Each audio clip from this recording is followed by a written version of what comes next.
We have some breaking news out of New York, folks, where Sean Diddy Combs was back in federal court today. This was Combs' first appearance before the new judge assigned to his case, and he had his 3 new attorneys with him. It's pretty interesting because I think, we have seen many photos, videos of Sean Combs, aka Diddy, through the Associated Press, through Instagram. And so to see him kind of in person after being in jail for 3 weeks now was pretty interesting, to say the least. And I say that by being that you would expect him to feel a little defeated, a little gaunt, anything like that. But it wasn't that case. He appeared confident. He stood tall. They were back in court on Thursday in front of yet another new judge, Arun Subramanian. He's going to be the judge presiding over Combs' trial as of now. And by the way, it is now scheduled for May 2025, which we're going to talk about. What were some of the key takeaways from today? Hey, Michael and Ashley. The main takeaways we got today was now we have a tentative trial date, May 5th, 2025. This was something that Sean Combs' defense was very adamant about. They did not want to waive his speedy trial rights, and so they are proceeding on a path towards May 5th, 2025 trial date. Also heard from the government saying that their investigation continues and that they may actually file a superseding indictment. And you know what that means, more potential charges. To the victims who have stepped forward, were victimized after 2015. This has been going on for a very long time. Now, when you think about the fact that some of this conduct occurred 25 years ago, and you wonder why would it take somebody so long to step forward, I want to remind you that many states in the United States have recognized that it's very difficult for a victim to step forward. Now, I got to call this out. There's no recording equipment allowed in New York's federal courthouses. There are no cameras. It is annoying. Trust me, I could talk all about this. But anyway, that's why we haven't seen video of Sean Combs in court or heard audio of him speaking to the judge. But we did have a correspondent in the courtroom. Can we just take a moment to process what we just heard? A judge went off on Diddy for lying during a trial. I mean, we're talking about the music mogul, the bad boy himself, caught in a web of his own making. It's like watching a real-life episode of Law & Order, but with way more bling. Now, before we dive into the juicy details, let's set the stage. Diddy's found himself in some seriously hot water, and this judge was not having any of his shenanigans. We're talking courtroom drama that puts even the wildest reality TV to shame. You're gonna hear about my party, they're gonna be shutting them down, they're gonna probably be arresting me, doing all types of crazy things just because we want to have a good time. Whenever you bring up a different element into people's environment, things that broaden people's horizon, people get intimidated. Even think of this, the minors at the time could potentially be adults now. So do they want to be involved in this investigation? Are they willing to speak out on their experiences? Because as an adult, now they can actually do that. But I think when you look at all of these freak-offs that occurred, there has to be a collection. And I read a lot of articles saying that he recorded these with multiple cell phones, with professional cameras.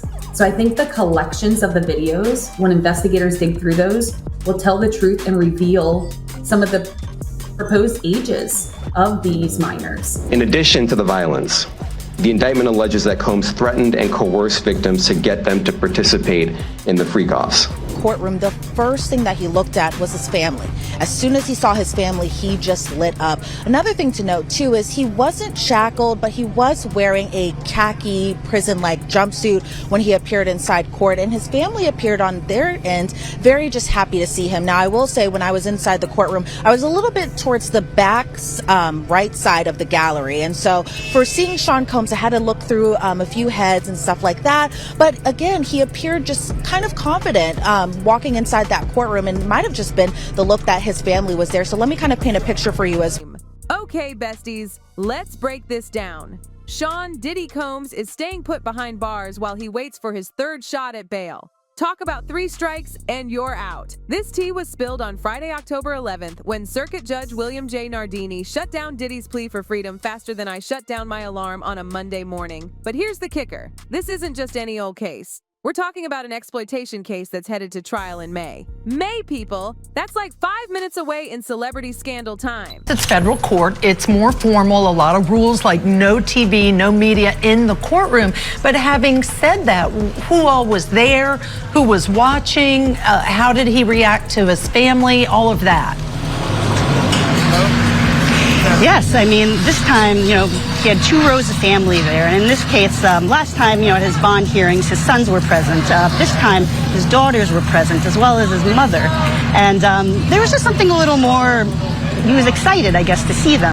Now let's get into the nitty-gritty. Diddy's pleading not guilty faster than I plead with my favorite jeans to fit after Thanksgiving dinner. But the charges, they're heavy, honey. We're talking racketeering, conspiracy, and exploitation. The prosecutors are painting a picture of Diddy as the ringmaster of a years-long scheme with a supporting cast of associates and employees. And get this, they're saying he used threats and blackmail to keep his victims silent. It's like a Hollywood thriller, but way, way darker.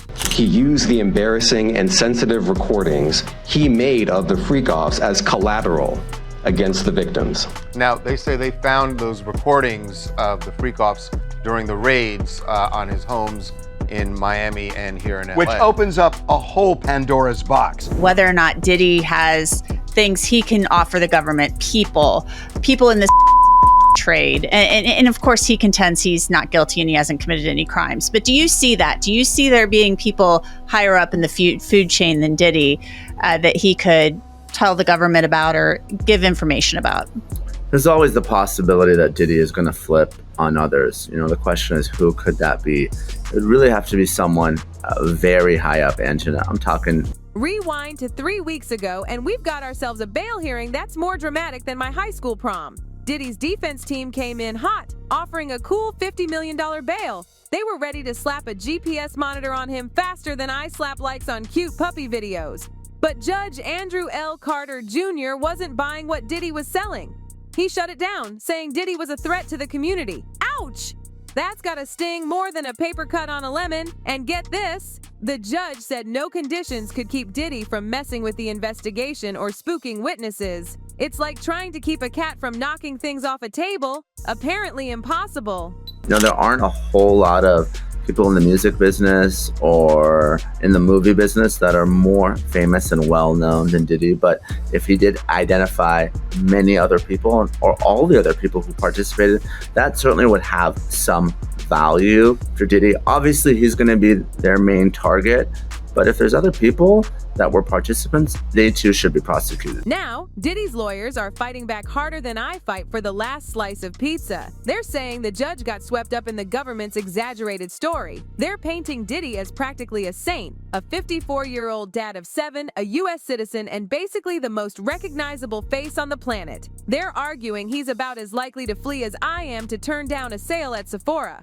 But wait, there's more. Diddy's got a new judge on his case, Arun Subramanian. During a hearing where Diddy showed up looking like he raided a beige Aras in his jail jumpsuit, Subramanian hinted he might be willing to chat about bail. It's like watching a high-stakes poker game, but with legal jargon instead of cards. Real experience. It's always humbling. It's always interesting to see these stars in court. They humble themselves. It's a way we're not used to seeing them.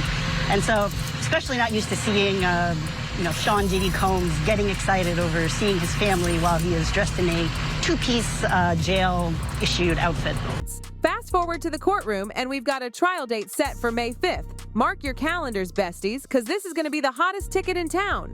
The judge even took a moment to ask about Diddy's digs at the MDC. That's the Metropolitan Detention Center for those of us who don't speak prison lingo. And let me tell you, this place has a rep worse than that one ex we all have. Diddy's lawyer, Mark Agnifilo, tried to sweet-talk the judge into moving Diddy to a New Jersey jail. I mean, who wouldn't want to upgrade their prison stay, right?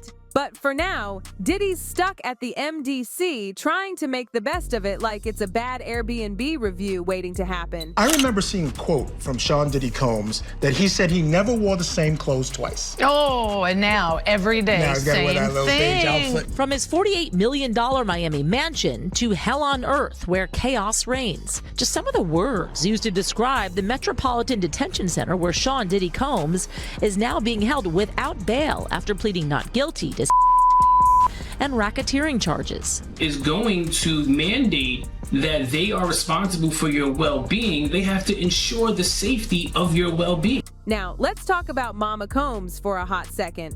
Janice, Diddy's mom, is standing by her boy like a mama bear protecting her cub. She dropped a statement through the family lawyer that's more dramatic than my reaction to finding out my favorite show got canceled. She's devastated, y'all. She thinks this whole thing is just people trying to make a quick buck off her son's fame. But here's where it gets interesting. Mama Combs admits her boy isn't perfect. She's basically saying, yeah, he might have fibbed a bit when denying those SA claims from his ex, Cassie Ventura. It's like when your mom knows you did something wrong but still tries to defend you to the principal. Meanwhile, Diddy's legal squad is working overtime.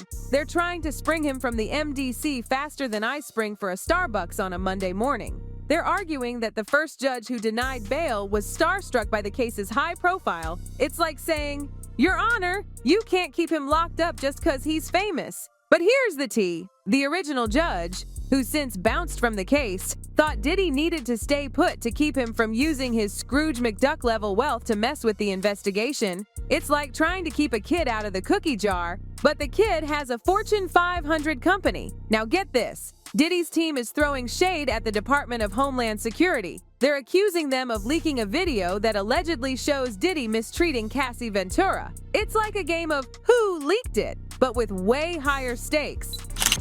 I was up. I hit rock bottom, but I make no excuses. My behavior on that video is inexcusable. I take full responsibility for my actions in that video. Okay, besties, brace yourselves because this rabbit hole goes deeper than my online shopping history. Diddy's not just facing criminal charges, he's got 12 civil lawsuits on his plate too. We're talking allegations that range from physical abuse to SA. It's like he's collecting lawsuits like I collect unread emails. Let's run through the who's who of this legal circus. First up, we've got Aaron Hall. This R&B singer is named in Liza Gardner's lawsuit, which claims he and Diddy SA'd her and a friend back in 1990. Talk about skeletons in the closet. Diddy and Aaron Hall back in 1991 took turns raping her. What you think about that? Well, I think because the New York state law has made just like there's no statute of limitation, a lot of people going to be coming out the woodwork charging these guys who did things like she said that they did way back when. Now, Cassie has already proved that Puff is capable of doing what this girl said. Next on our list is Harve Pierre, the former president of Bad Boy Entertainment. In December 2023, a woman dropped a bombshell lawsuit accusing Pierre, Diddy, and another man of SAing her as a group when she was just 17. The story goes that she met Pierre at a Michigan lounge in 2003, and things spiraled from there. We're talking private jets, recording studios, and a whole lot of trouble. How do you feel about him getting accused of? Like I said, anything that has to do with those people have to prove that. But are they capable? Yeah, they're capable. Look at the atmosphere. They in the music industry, they in the music business. They set up those type of, they learn the tricks of the trade. The lawsuit paints a picture darker than my coffee on a Monday morning.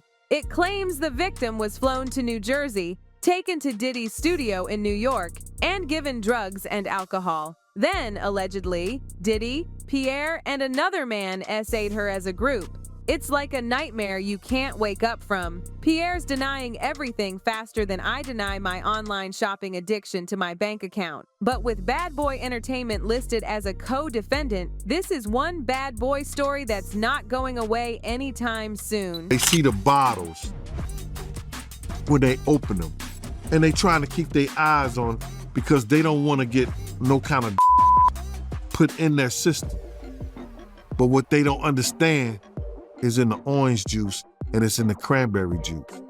They done put the pills and the stuff in there, the roofies. Now, let's talk about Christina Koram, Diddy's chief of staff. She's caught up in this mess too, named as a co-defendant in Jones's lawsuit. According to Jones, Koram was like the backstage manager of Diddy's alleged shenanigans, arranging for illegal substances, hiring adult workers, and even helping with SA and grooming. It's like she was running the world's worst concierge service. When Rodney Little Rod Jones filed that lawsuit against Sean Combs and many others, Christina Quorum was one of the people named as a defendant in the suit. And I want to be crystal clear, Sean Combs has vehemently denied these allegations. His attorney, Sean Hawley, has been quoted as saying they've tried to present evidence to Little Rod's attorney to disprove the claims, but they've been rebuffed. So that would make anything Lil Rod claimed about Christina Quorum untrue as well in Combs' eyes. And who could forget Cuba Gooding Jr., the actor, who's no stranger to controversy himself, got dragged into this mess in an update to Jones's lawsuit. Jones claims Gooding Jr. got handsy with him on Diddy's yacht, but Cuba's calling bull, saying it's all part of the celeb life. It's like a game of he said, but with yachts and famous people. In a scenario where dozens of women were accusing you of pleading guilty to forcible touching and settling lawsuits. People feel that I'm accessible to them, so I come in contact with all kinds of people, from people who adore you, or people who are offended by you, people who feel you're aggressive. And you have to learn that as you walk on this path, you must stay neutral. When people interpret what's going on with you or what you're being exposed to, you have to make sure that you know your intention, and you have to be accountable for your own actions. And I have been.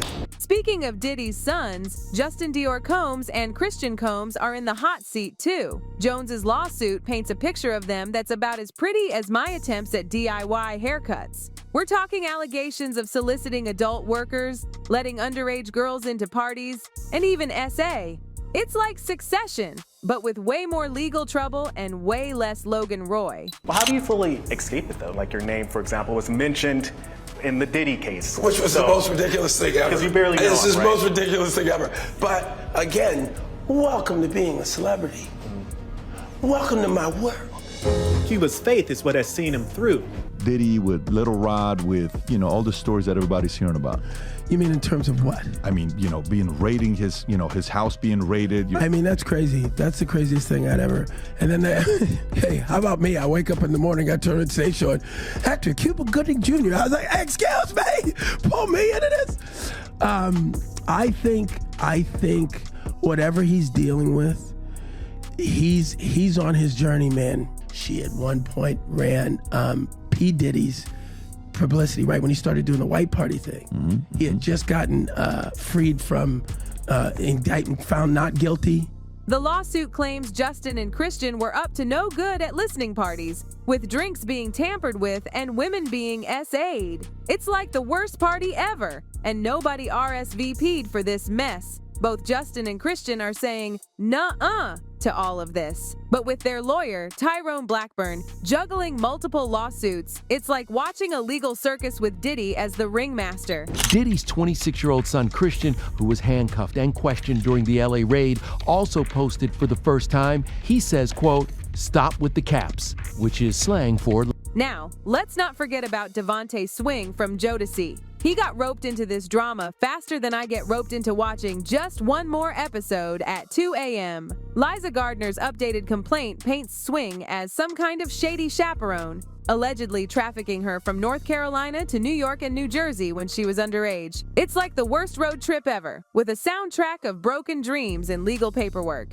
And the list goes on. We've got Kid Cudi caught up in this mess, with Cassie Ventura claiming Diddy went ballistic when he found emails between her and Cudi. There's talk of car explosions and violence that sounds more like a Michael Bay movie than real life. That he was gonna blow up Kid Cudi's car, and he wanted to make sure that Cudi was home with his friends when it happened.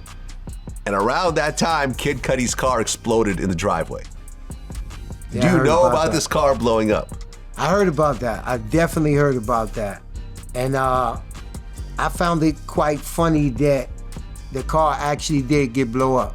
Even young Miami from the City Girls got pulled into this vortex of drama. She's playing it cool, saying she doesn't know anything about the accusations. It's like when your friend asks if you ate their leftovers and you're like, new phone, who dis? How the saying go? If they like it, then I love it. I love it, I love it, I love it. This is Diddy and Young Miami on New Year's Eve on a yacht, baby. Let's look at these pictures. Love this green dress. It's giving a lot of money.